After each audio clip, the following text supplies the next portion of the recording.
Hello everyone, Assalamu alaikum warahmatullahi wabarakatuhu. இன்றைய வகுப்பில் கணனியோட வரலாறு பற்றி பார்க்கலாம்.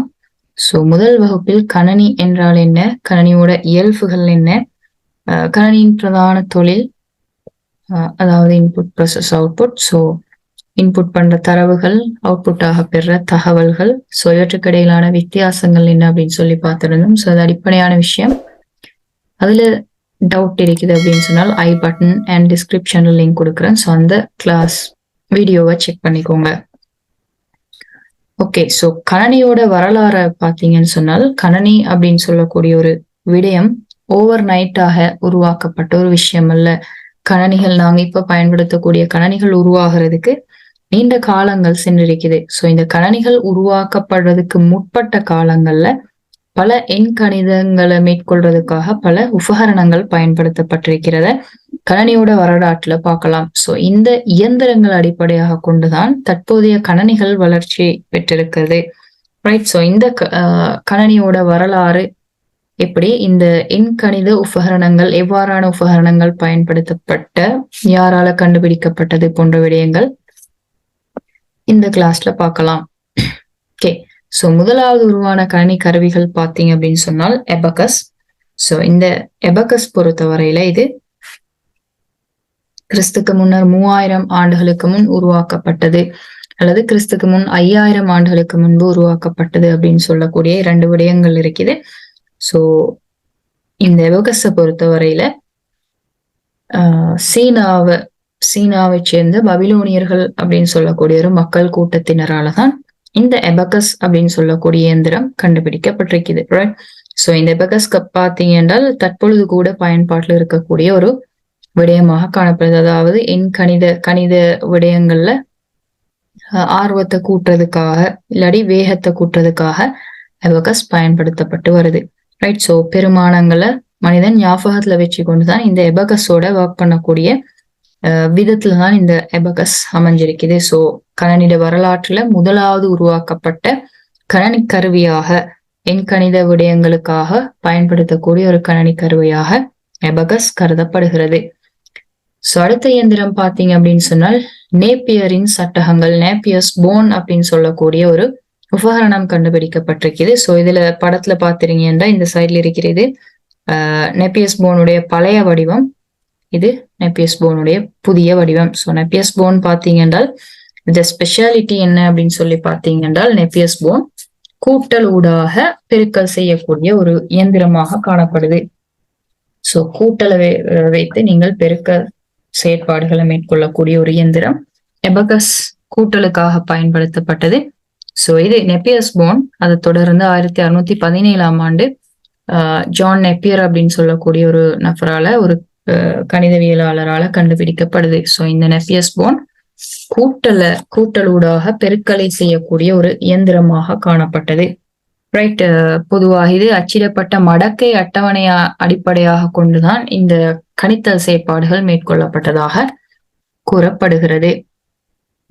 கணினியோட 3வது கட்டத்துல உருவாக்கப்பட்ட உபகரணம் பார்த்தீங்க என்றால் நெப்பியர்ஸ் ஸ்லைட் ரூல். ரைட். நெப்பியர்ஸ் போனை அடிப்படையாக கொண்டு உருவாக்கப்பட்ட ஒரு உபகரணமாக ஸ்லைட் ரூல் கருதப்படுது. இது 1632ஆம் ஆண்டு தயாரிக்கப்பட்டிருக்குது இங்கிலாந்துல. இதுவரைக்கும் இந்த ஸ்லைட் ரூல் பயன்பாட்டுல இருக்குது. இது ஸ்லைட் ரூலை பொறுத்தவரையில நாசாவால மேற்கொள்ளப்பட்ட முக்கியமான ஆய்வுகள்ல, அங்க பயன்படுத்தப்பட்ட ஆய்வு திட்டங்கள்ல பயன்படுத்தப்பட்ட ஒரு உபகரணமாக ஸ்லைட் ரூல் கருதப்படுது. அடுத்த இயந்திரம் பாத்தீங்க அப்படின்னு சொன்னால் லியோனார்டோ டாவின்சியுடைய இயந்திரம். ரைட். லியோனார்டோ டாவின்சி ஒரு இயந்திரத்தை உருவாக்குறாரு. உருவாக்கப்படவில்லை, இந்த இயந்திரம் வரையப்படுகிறது. கியர் முறையில இயங்கக்கூடிய ஒரு கணக்கீட்டு இயந்திரத்தை லியோனார்டோ டாவின்சி அவர்கள் வரைகிறார்கள். ஆனால் இது தயாரிக்கப்படவில்லை அப்படின்னு சொல்லக்கூடியதும் குறிப்பிடத்தக்கது. அடுத்தது பாத்தீங்க என்றால் பெஸ்கலின் அப்படின்னு சொல்லக்கூடிய ஒரு உபகரணம் 1642ஆம் ஆண்டு பிளேயஸ் பெஸ்கால் அப்படின்னு சொல்லக்கூடிய ஒரு கணிதவியலாளரால கணித செய்கைகளை இலகுப்படுத்துறதுக்காக உருவாக்கப்பட்ட ஒரு இயந்திரம். ரைட். பெஸ்கல் பாத்தீங்க அப்படின்னு சொன்னால் இந்த படத்துல இருக்கிற மாதிரி காணப்படும். இது கிட்டத்தட்ட 50 கியர்களை கொண்டு இயங்கக்கூடிய ஒரு இயந்திரமாக காணப்பட்டது. ஸோ 50 கியர்களை கொண்டு உருவாக்கப்பட்ட இந்த பெஸ்கலின் உருவாக்குறதுக்கு அதிக செலவு செய்யப்பட வேண்டி இருந்துச்சு. இந்த பெஸ்கலினூடாக கூட்டல் மட்டும்தான் செய்யலாம். முக்கியமான ஒரு விஷயம், கூட்டல் செயற்பாடு மட்டும் கூட்டல் செயற்பாட்டுக்காக மட்டும் பயன்படுத்தப்பட்ட பெஸ்கலின் உருவாக்குறதுக்காக, இந்த பெஸ்கலின் இயந்திரம் உருவாக்குறதுக்காக அதிக செலவு செய்யப்பட வேண்டி இருந்ததுனால அண்ட் இது துல்லியமாக அக்யூரேட்டாகவும் இதனுடைய அவுட்புட் காணப்படாமை காரணமாக இந்த இயந்திரம் பயன்பாட்டிலிருந்து அரிதாக நீக்கப்படுகிறது. அடுத்தது பாத்தீங்கன்னு சொன்னால் படிக்கணக்கிடலி. ஸோ படிக்கணக்கிடலியை பொறுத்தவரையில ஸ்டெப் ரெக்கார்டர், இந்த ஸ்டெப் ரெக்கார்டர் இந்த படத்துல காணப்படுற மாதிரி 10 தகர டப்பாக்களை கொண்டு உருவாக்கப்பட்ட ஒரு இயந்திரம். ரைட். ஸோ இந்த இயந்திரத்துக்குள்ள இந்த உபகரணத்தை உருவாக்குறதுக்காக தகர டப்பாக்கள் 10 பயன்படுத்தப்பட்டிருக்குது. ஸோ இது தசம வடிவத்துல தான் வேலை செய்யக்கூடிய ஒரு இயந்திரம். ஸோ இந்த இயந்திரத்தோட ஸ்பெஷாலிட்டி பாத்தீங்க என்றால் கணித்தல் செயற்பாடுகளான எல்லாமே கூட்டல், கழித்தல், பெருக்கல், பிரித்தல் ஆகிய 4 செயற்பாடுகளையும் செய்யக்கூடிய ஒரு இயந்திரமாக இருக்கிற இந்த படிக்கணக்கிடலி காட்ஃப்ரிட் வில்லியம் அப்படின்னு சொல்லக்கூடிய ஒரு விஞ்ஞானியால உருவாக்கப்பட்ட ஒரு இயந்திரம். ரைட். இது பெஸ்கலினை மேம்படுத்தி தான் உருவாக்கப்பட்ட ஒரு இயந்திரமாக கொள்ளப்படுது.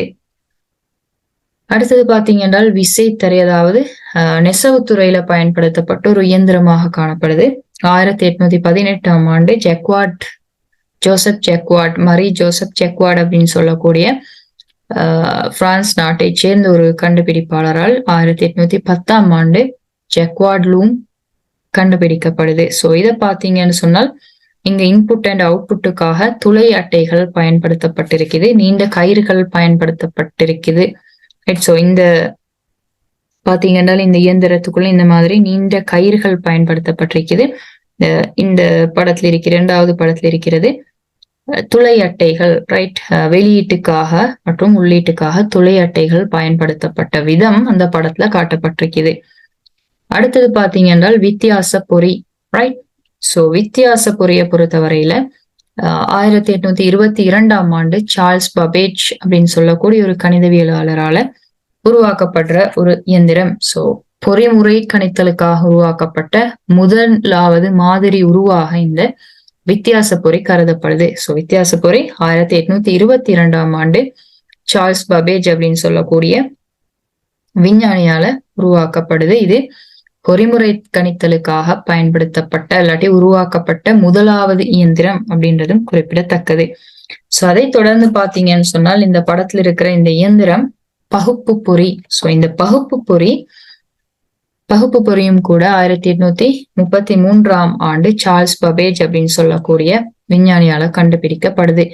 ரைட். இந்த பகுப்பு பொறியை தொடர்ந்து கணனி வரலாற்றுல புதிய திருப்பு முனைகள் அதிகமாக இடம்பெற தொடங்கின ஒரு காலப்பகுதி.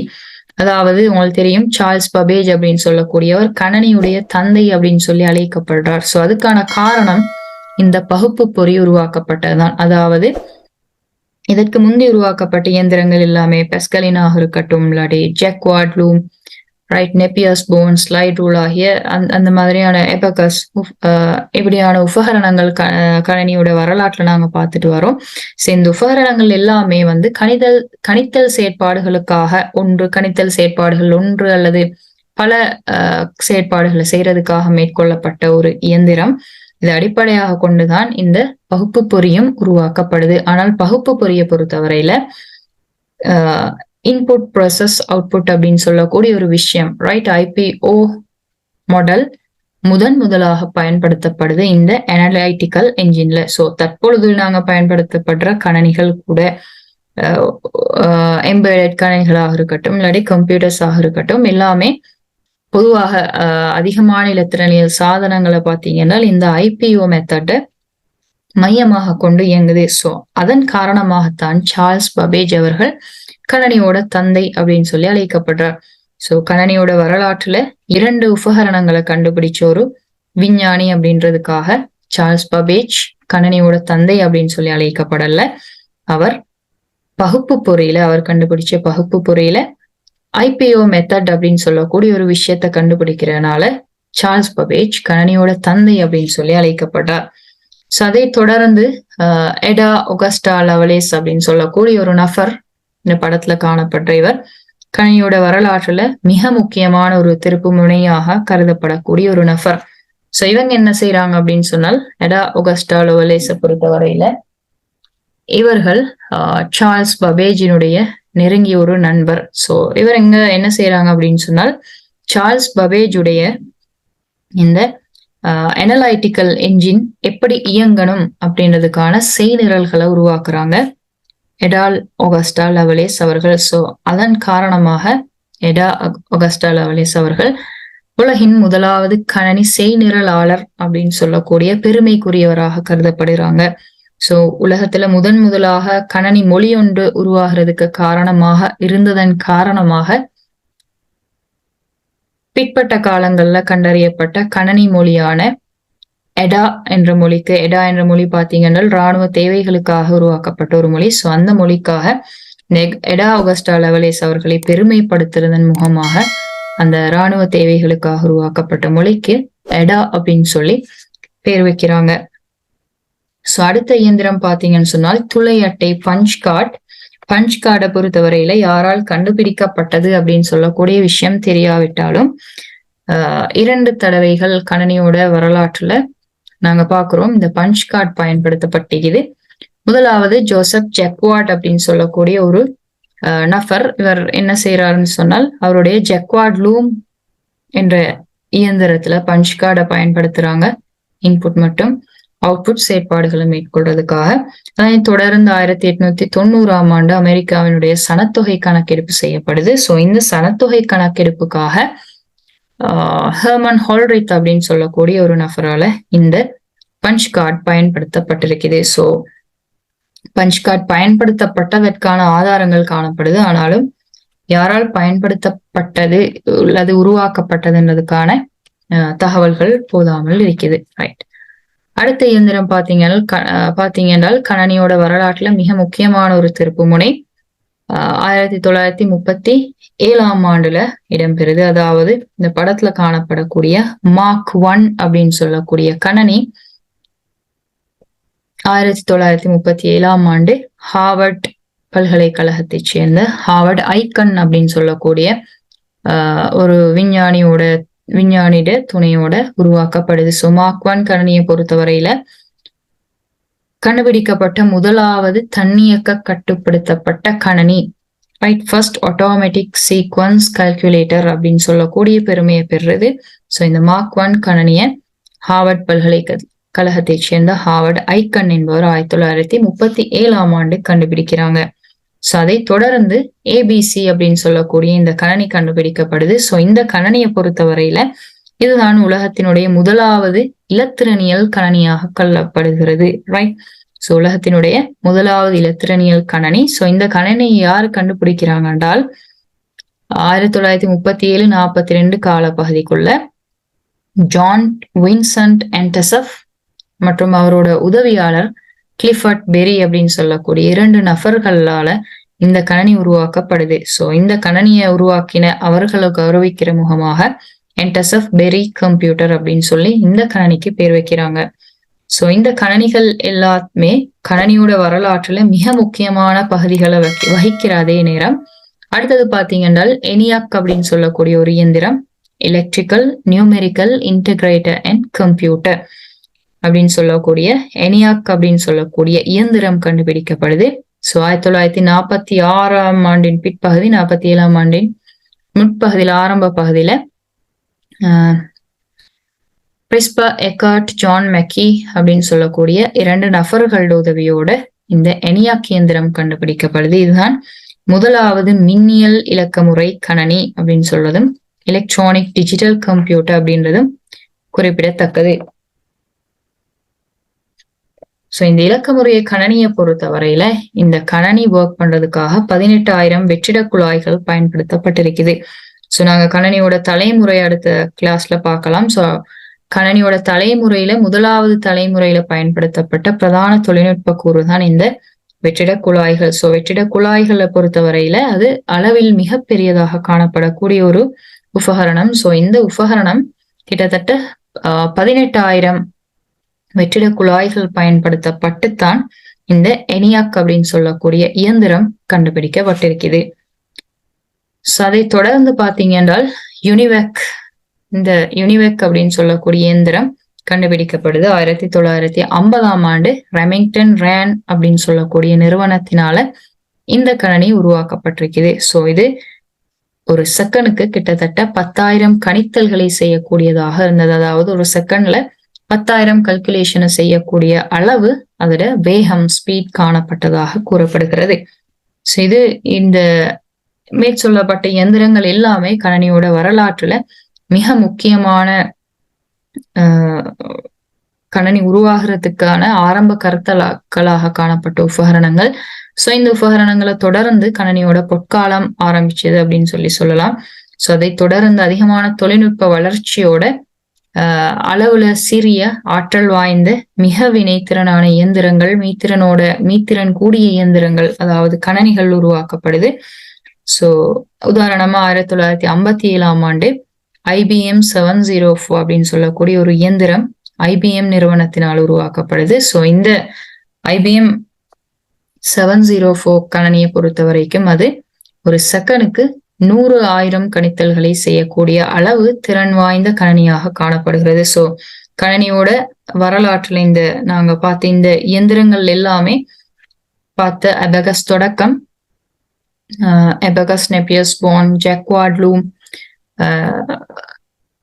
ஸ்லைட் ரூல், அனலைட்டிக்கல் என்ஜின், அதை தொடர்ந்து டிஃபரன்ஸ் என்ஜின், அனலைட்டிக்கல் என்ஜின் பிரதான ஒரு பாகத்தை முக்கியமான ஒரு செயற்பாட்டை மேற்கொள்ளுது அனலைட்டிக்கல் என்ஜின் ஊடாக.